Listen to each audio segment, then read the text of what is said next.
प्रभु के सामने या गुरुदेव के सामने जाके ऐसे करना, एक हाथ से प्रणाम करना, ये सेवा अपराध माना गया है। दोनों हाथ भगवान ने दिए, दोनों को जोड़िए, दोनों को जोड़कर सर झुकाइए, इससे तुम्हें कृपा प्राप्त होती है प्रभु की। प्रभु की कृपा का क्या स्वरूप है?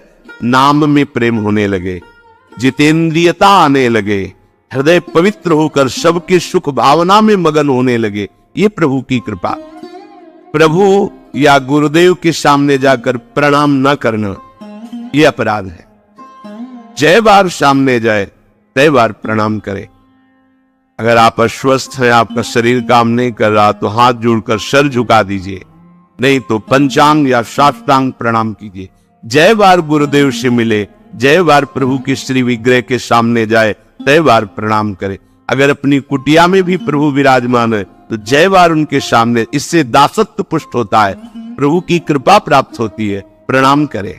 यदि आप अपवित्र हैं, शौच में गए हैं और वहां वैसे ही वस्त्र पहने हुए जिसमें आपने शौचालय में प्रवेश किया, शौच किया, उन्हीं वस्त्रों से अपवित्र दशा में प्रभु के सामने नहीं जाना चाहिए। इसीलिए हमारी बुद्धि मलिन हो जाती है, कोई सिद्धांत समझता ही नहीं। जो शौचालय है उसमें उतने ही वस्त्र पहन कर जाए जितने हम धो सकते हैं। अगर आपको बार बार शौच लग रही है तो आप कमर से जरूर स्नान करें, यहां से हाथ धो लीजिए, कुल्ला कीजिए, नाक, आंख, कान, इन छिद्रों को पवित्र कीजिए। यदि आप ठाकुर सेवक है, भजन करने वाले हैं, ये पवित्रता नहीं रखेंगे तो जहां जो कुछ भी छुएंगे सब अपवित्र हो जाएगा, और अपवित्र बुद्धि भगवान में नहीं लगती, ओ मलिनता छा जाती है। अब ये आज का जो नया समाज है, शास्त्र पवित्रता को जानता ही नहीं है तो स्वीकार क्या करेगा, और बिना पवित्र हुए हमारे विचार पवित्र नहीं होते।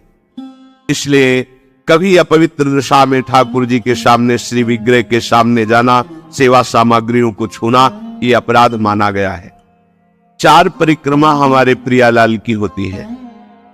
कभी सामने परिक्रमा नहीं करनी चाहिए, जैसे सामने खड़े ऐसे घूम जाते हैं सामने, नहीं, ऐसा नहीं।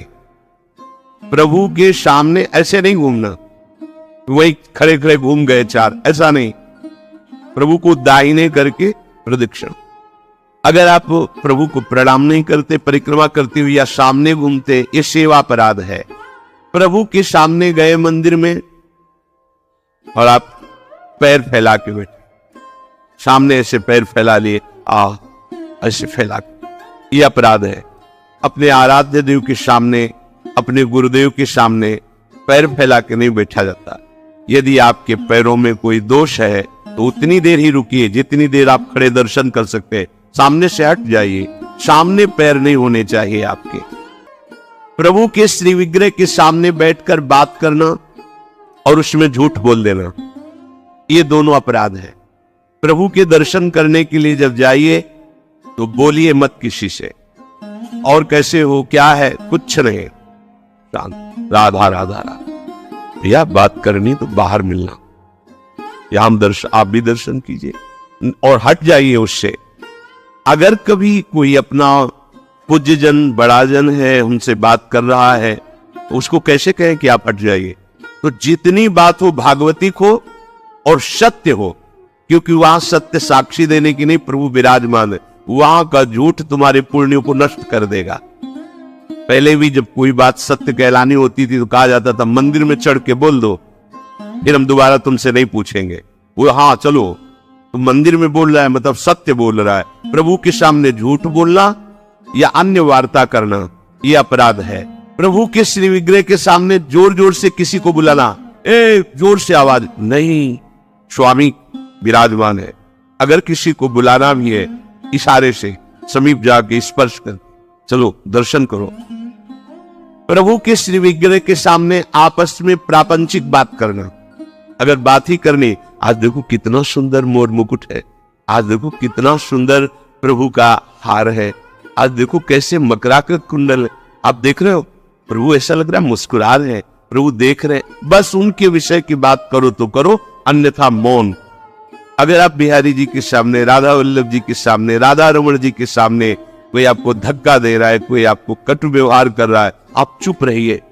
आपको प्रतिकार नहीं करना, मालिक है वो देख रहे हैं, बिल्कुल शांत रहिए। बहुत बड़ा हिसाब हो जाएगा आपका, जन्म जन्मांतरों के अशुभों का नाश हो जाएगा।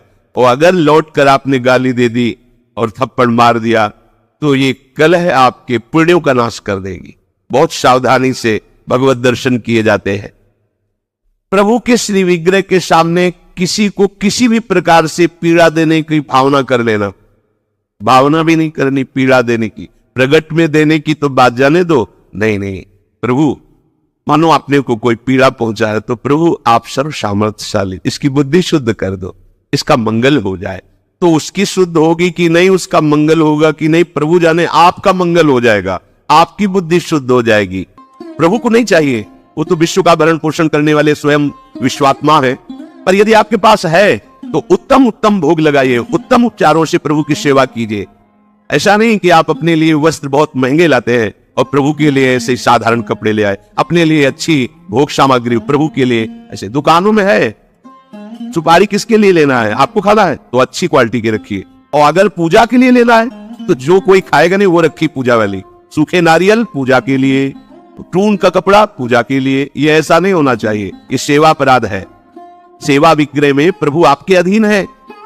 अगर सेवा विग्रह में आपने ऐसा बर्ताव किया जो नहीं होना चाहिए तो आपका हृदय कठोर हो जाएगा, आपकी भक्ति बाधित हो जाएगी। वैसे भी आसक्ति होनी चाहिए। जो सेवा विग्रह आपको प्राप्त हुआ उसमें आसक्ति होनी चाहिए।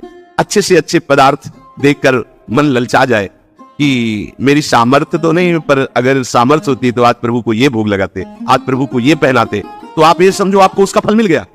चढ़ा नहीं पाए, समर्पित तो नहीं कर पाए, और उसका फल आपको मिल गया क्योंकि आपने विचार किया ना, भावना की ना, और प्रभु भाव ग्रहण करते हैं। प्रभु को बिना अर्पित किए किसी भी वस्तु को खाना पीना यह सेवा अपराध है। यदि आप गुरुमंत्र लिए हो, ठाकुर सेवा विराजमान किए हो और आप बिना अर्पित किए पाते हैं तो अपराध है। प्रभु को निवेदन किए बिना कोई भी वस्तु खाना पीना ये सेवा अपराध है। और जो ऋतु में सबसे सुंदर फल है, जो अनुकूल मौसम के है, वैसे ही सेवा करनी चाहिए। सर्दी है, थोड़ा गुनगुना जल, वो पदार्थ भोग में लगाएं जो सर्दी दूर करते हैं, क्योंकि आप जैसी भावना करेंगे प्रभु वैसा ही आपको अनुभव कराएंगे।